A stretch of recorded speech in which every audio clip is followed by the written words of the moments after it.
Des 44 coins de France, tous solidaires sur France Bleu. Je voulais que nous passions un petit coup de fil à la secrétaire d'État chargée des personnes handicapées, Madame Sophie Cluzel. Bonjour. Bonjour. Bon, merci infiniment de prendre quelques minutes pour nous, pour répondre à nos questions.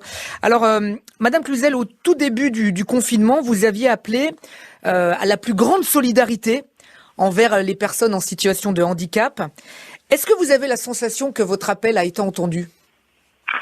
Alors, dès le confinement, nous avons fait appel en effet à la solidarité, mais nous avons tout de suite été aux côtés des familles. Moi, j'ai souhaité vraiment pouvoir les accompagner pour qu'elles n'aient pas, par exemple, d'accès, de rupture de droits, puisque nous avons tout de suite prorogé leurs droits, nous avons pu assouplir les sorties, nous avons mis en place des solutions de relayage. Et cette action solidaire, elle a été remarquable. Vraiment, nous avons pu le voir puisque nous avons essayé d'organiser cette solidarité avec une plateforme Solidaire Handicap qui a eu plus de 50 000 visiteurs avec des offres justement des Français, des citoyens, des voisins pour aller faire les courses, pour pouvoir s'occuper justement de son voisin qui avait des difficultés pour sortir. Quand on a un enfant handicapé, c'est pas toujours facile. Donc un très grand mouvement solidaire.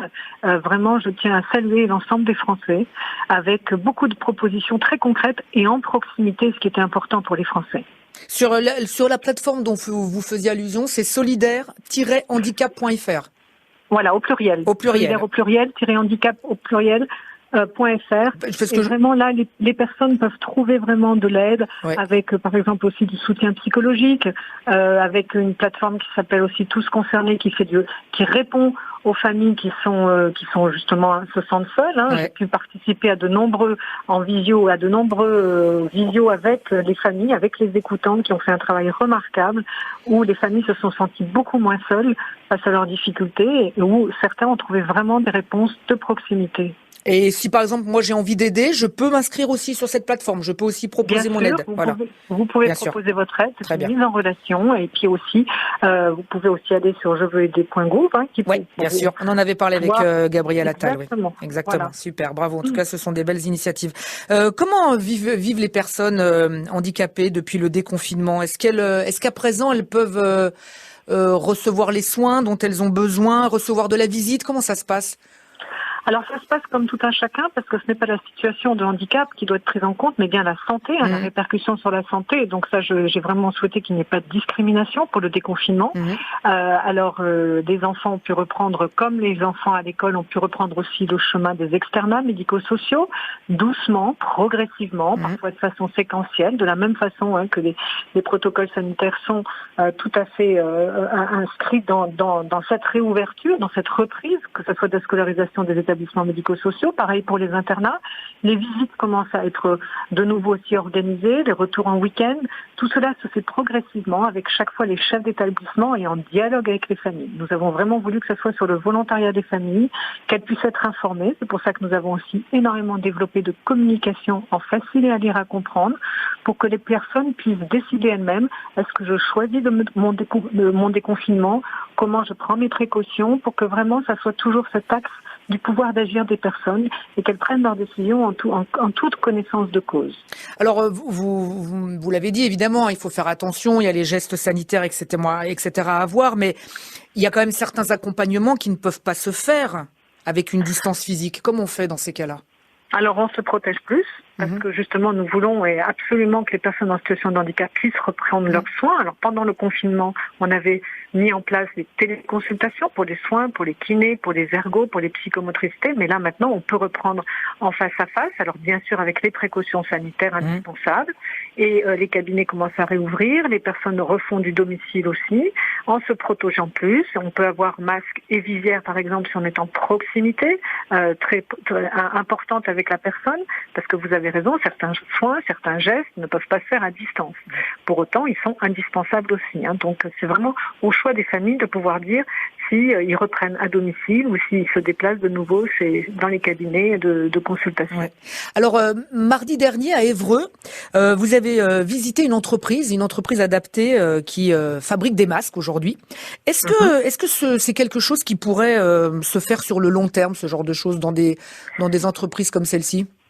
Alors, je tiens vraiment à saluer la capacité d'adaptation des entreprises adaptées et des ESAT également, à travers ce projet Résilience, qui était un consortium qui avait été fait avec les entreprises de textile les entreprises de l'Union nationale des entreprises adaptées, la PS France Handicap, avec le haut-commissaire à l'inclusion, Thibaut Guidi, et puis la ministre du Travail. Nous avons vraiment travaillé ensemble pour justement que cette proposition soit possible. Et donc, ces entreprises, il faut absolument capitaliser sur leur expertise, qui sont déjà indéniables du fait de leur capacité d'adaptation.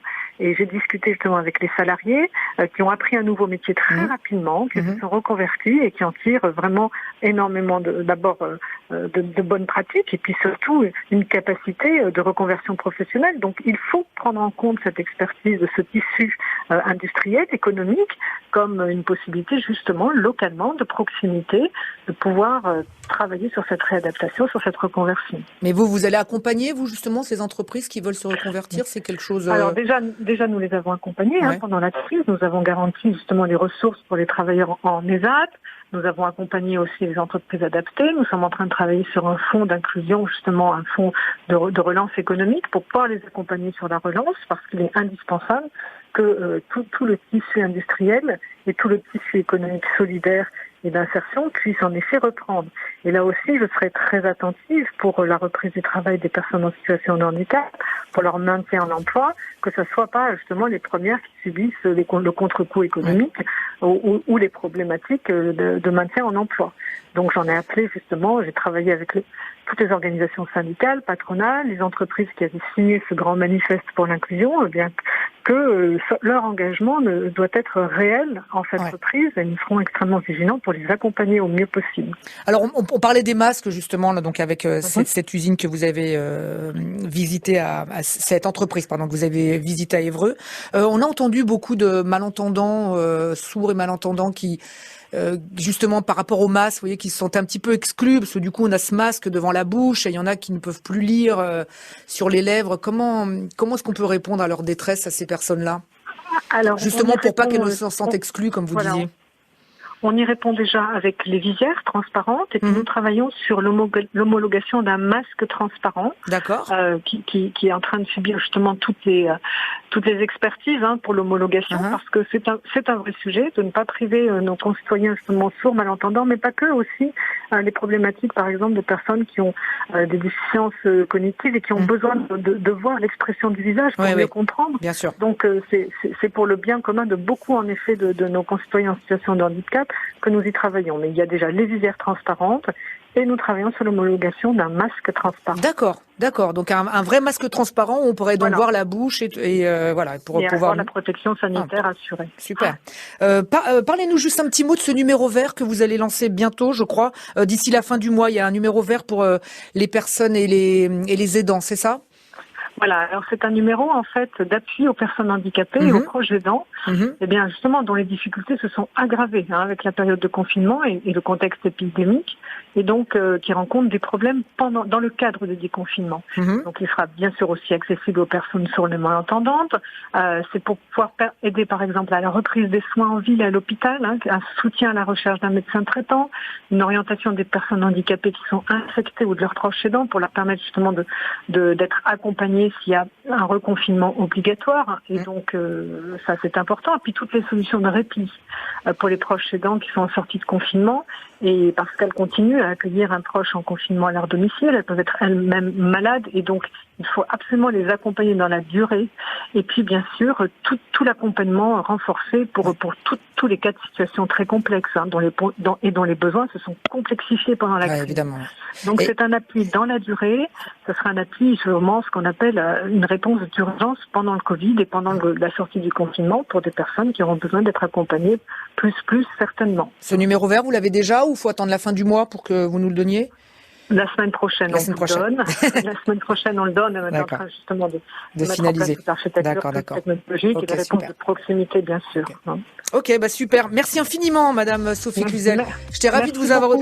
Merci beaucoup et nous avons un site handicap.gouv où les personnes peuvent trouver toutes les informations, toutes les dérogations possibles, tous les accompagnements, toutes les questions qu'elles se posent. Nous avons une foire aux questions aussi qui est mise à jour très régulièrement, qui peut être un vrai outil d'accompagnement pour cette période un peu compliquée pour les personnes en situation de handicap. Handicap.gouv. C'est Voilà, ça, c'est là où on peut vous handicap.gouv. retrouver. Eh ben super, merci infiniment. J'étais ravie de Merci vous avoir au à vous. téléphone et d'avoir parlé des personnes handicapées. Personnes handicapées, faut que j'arrête de faire cette liaison, excusez-moi. Et passez un bon week-end, merci beaucoup. francebleu.fr. Tout France Bleu en replay, quand vous voulez, où vous voulez, comme vous voulez. Tout France Bleu est sur francebleu.fr.